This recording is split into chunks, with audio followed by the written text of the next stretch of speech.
Wake up, Daddy's home. Hey guys, luckily I didn't post this video too late, as Treyarch have gave us a sneak peek to what next week holds for zombie fans, and have shared to us the first teaser image I'll put up on screen now. We can see that this image shows us the front of the Wonder vehicle, and it kinda looks as if it's been through hell and back. I mean, it's got chains all over it, its hood, and maybe zombie guts for Dempsey's gut bag fetish, I don't know.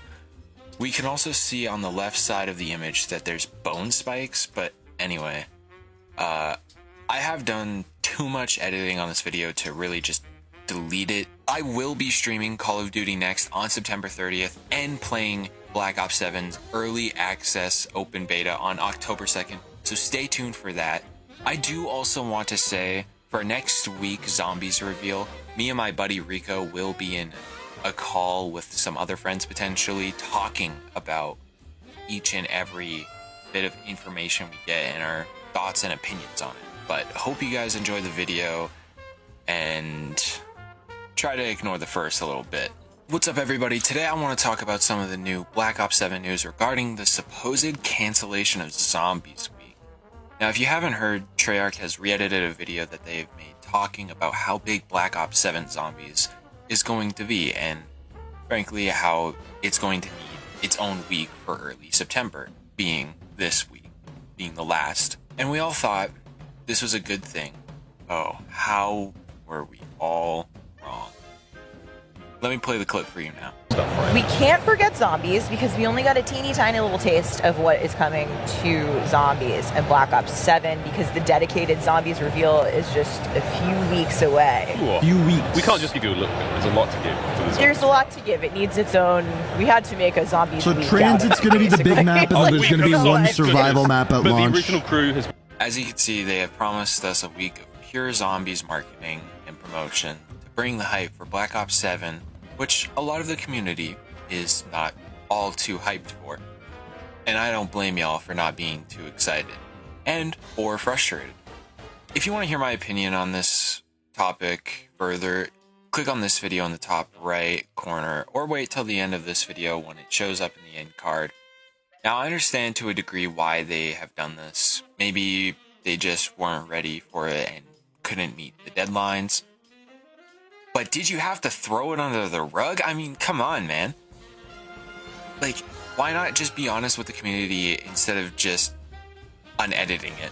Instead of doing this and pretending like it never existed. At Zombies because we only got a teeny tiny little taste of what is coming to Zombies and Black Ops 7. But the original crew has made a return, and obviously the Dark Ether has flung them. Now, at least one thing was able to come out of this. They redesigned the TED operator you get from pre-ordering or buying the Vault Edition bundle. If we look closely at the skin, we can see his elbow on his left side is the Ray Gun Mark I, and on his back here, we can faintly see the front bit of the Thunder Gun, maybe acting as a jetpack of sorts. I've seen other people point out remnants of the Wave Gun on him as well. Personally, I don't see it. Maybe you guys can leave it down below in the comments if you see it, or point out anything I missed. But his chest, we can clearly tell, is the middle of the Pack-a-Punch machine. And here is a little side-by-side comparison of before and after. I've seen some content creators saying that some people may be upset about the change, but why? Why would we be upset about this? Personally, I like the new design, but that's just my bread and butter. You may not like it, and I think we can all agree this is worse. Granted, I still won't be using this operator because I'll be playing as the GOAT himself, Richtofen, which some people may like playing as Ted, and if so, all power to you guys. I mean, he does look cool for a quickly put together robot and a continuation of the robot we've seen from Transit, and maybe I'll, run a few games here and there as him, but honestly, it's just not the coolest. Treyarch has also said that they plan on redesigning some of the other skins, which personally I don't think needs to be changed, aside from maybe Harper's skin. But I've seen a lot of people saying that Karma's skin should have been changed, and I mean, I can kind of see it, but I like it, and so do a lot of other people. So I don't see the need in changing it other than to give it more of a Call of Duty look. But we also have to think we are entering a new era of Call of Duty. Black Ops 7 is taking 10 years after the ending of Black Ops 2, as shown in the trailer. Emma Kagan, the new character, is developing the Guild, which is a new company about holograms and robot warfare. Pretty sure that's what it is. Let me know if I'm wrong. I think the Karma skin and Reaper skin are fine as is, but Harper's skin could be a lot cooler for a badass like him. So the boss is back in town. Now go get that fuck Menendez. He blames your dad for killing his sister. He also blames Woods. And now he's coming for you. Although I am curious why Karma is getting a whole operator. I mean, like, isn't she supposed to be dead if Harper survived?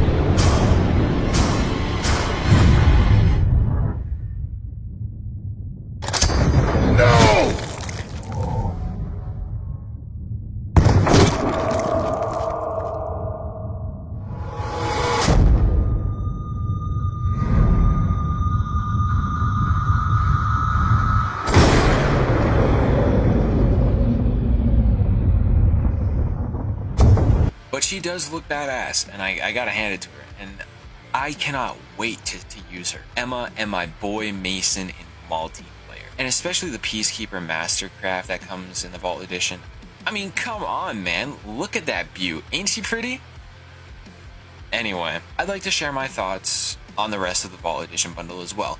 As previously stated, I think Harper's skin should be a little bit better for the Chad he is, and I think they should do something like more military looking other than a mini Titanfall suit. Maybe they could keep some sort of his old Black Ops 2 look and change the clanky armor to be more of a sleek military look, going back to his vest and sleeveless look, or maybe even a vest and t-shirt to make him look more tactical. Pretty much not someone you'd be alerted by from the other side of the room with all that heavy armor. They could go with my other idea that I had of making him more like jungle themed, because his tattoo he has is inspiration behind this idea, and they may have removed it. I can't really see. We never got to see the arm that he had the full sleeve on. As for the weapon blueprint that comes with him, the Dyer Experiment Shotgun Mastercraft looks okay at best. It looks like you took the clothes off of a gun. Put some clothes back on, man. For real though, the gun is okay, not much I'd change aside making it look less like a prototype and more of an actual gun. There isn't much I gotta say for Reaper aside the chromed up Borg looks fire as fuck. I mean, look at him, man.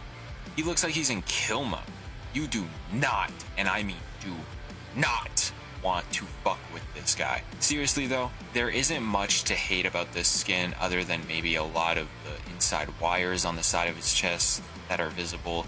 So depending on how much you care about robot skins in general, it's really up to you how you feel about this. Personally, I don't care. He looks pretty badass. The DSR-50 is making a return, sort of, with the new VS Recon sniper rifle. It isn't exactly the DSR-50, but it's close enough and said to be almost like it, something along those lines. I'm pretty sure the Shockblade Blueprint Flatline Mark II knife, I don't know if I have those mixed up. I don't know if the knife is called Shock. No, I'm pretty sure the blueprint's called Shock. Anyway, it looks like it's also a part of Reaper's themed kit in the Vault Edition, and I think it looks awesome for a knife blueprint. But I'm also scared on how it's gonna look as a base knife, you know? Because it just looks like a discharge dart or whatever those electrical darts you can throw around to make your opponent like not be able to aim in, but in like a knife form. I will say that the digital surprint that goes around it does look awesome. Like, you cannot lie. And because I didn't cover it, the TED authorized destroyed blueprint for the Dravik 45, Dravik, I don't know. For that SMG, it looks okay. I mean, I don't have much to say on it other than it looks like a very quickly put together gun, and it does fit the character. You know, let me know what you think about my thoughts and share your opinions about the Vault Edition. in the comments below.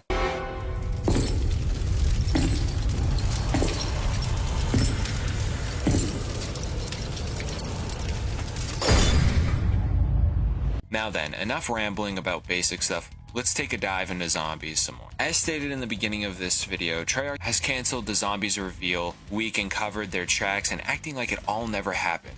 But that's not what I want to talk about. I want to talk about my thoughts and opinions on the zombies. I think that the warzonification of zombies needs to be toned down, because now we can easily just keep the perks upgrades and be fine. Like the Juggernaut perk upgrades making you tougher is a good choice, and it ensures that each play style is unique and adds risk.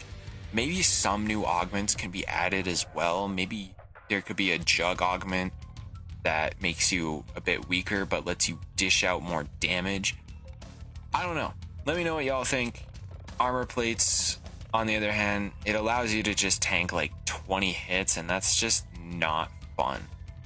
I'm curious as to how the launch map is going to play, because it's supposed to be like open world sort of, with a new wonder vehicle, which many of us are speculating the Pack-a-Punch machine is on it, and that could be cool to see. Like, we gotta travel around the map, maybe doing 1 or 2 Easter egg steps to get the parts to repair the truck.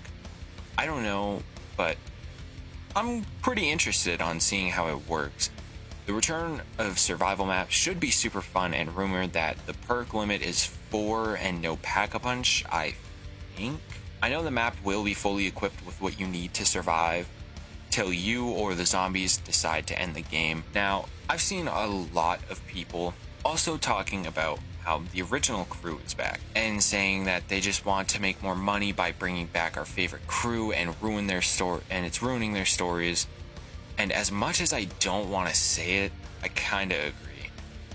I personally am happy that they're back. I'm hyped for what will become of them, to satisfy, or at least try to satisfy you guys. I have come up with a theory as to why they're back in Tag Your Tone. We see them collapse the multiverse and plunge everything back into the dark ether where it belongs. It is time, Richtofen. The multiverse must come to an end. The paradox must be resolved. At least, it will be quick.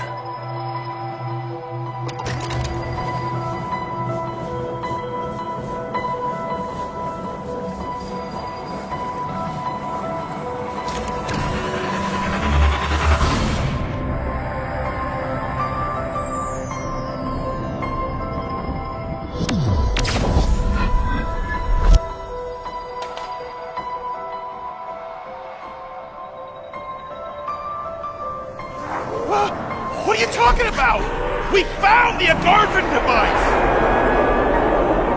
I know. And I'm so sorry. But what if when they collapsed the multiverse and plunged it into the dark ether, it combined all of our beloved characters into one of each other? So like one Nikolai, one Takio, Dempsey, Richtofen, and it put them all into one. Now, I'm not great at explaining the zombies lore, but I do understand what's going on. Now, you may say to yourself, but they destroyed their souls when they shattered the crystal Richtofen tied them to, and all the other versions of them. Exactly. What if, when it broke, it wiped away their souls, giving them a sort of immunity to the dark ether? Because it's been how long since all the Cold War stuff has happened?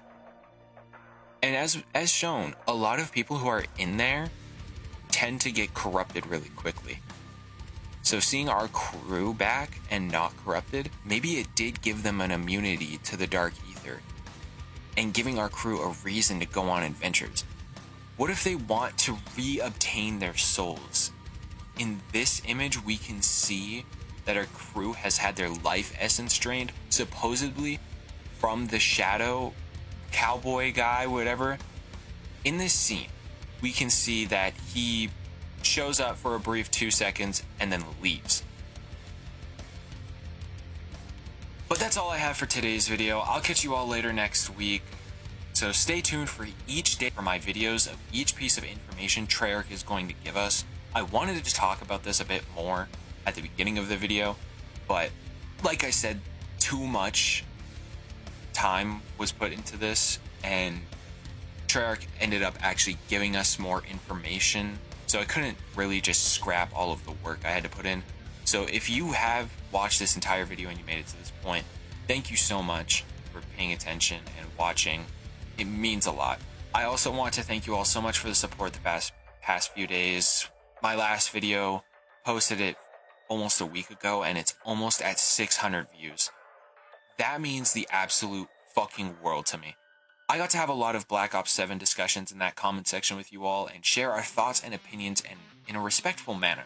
You all are absolute fucking legends, and I look forward to making more content and entertaining you with more commentary and gameplay videos and whatnot, all of that good stuff. Don't forget to hit that subscribe button, like and share with all of your friends, and again, thank you so fucking much. It means the absolute world.